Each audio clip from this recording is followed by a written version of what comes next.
How a chance meeting created one of the most successful rock bands of the 80s. I'm John Beaudin from rockhistorymusic.com.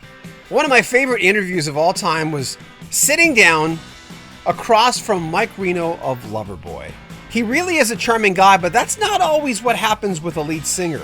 You know, that charisma that's on stage is not always brought into an interview room or backstage.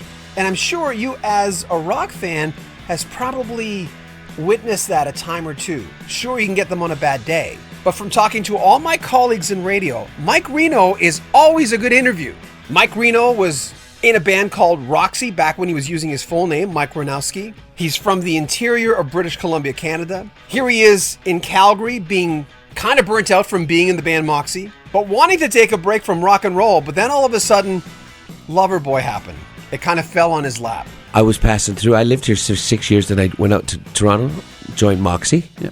Did 3 years there. On the way back, the girl I was dating at the time was going to university. She wanted to get a master's degree over at the Calgary University. So I moved back for like 2 weeks.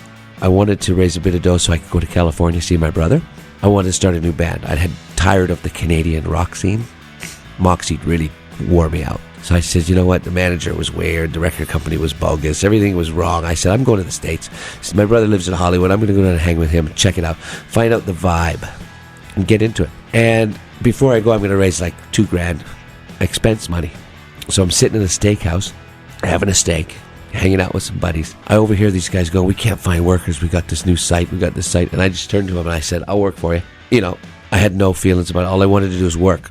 And so I worked for like 3 weeks, made my money, said thank you very much, got in the car and took off. But before I took off, I met Paul Dean.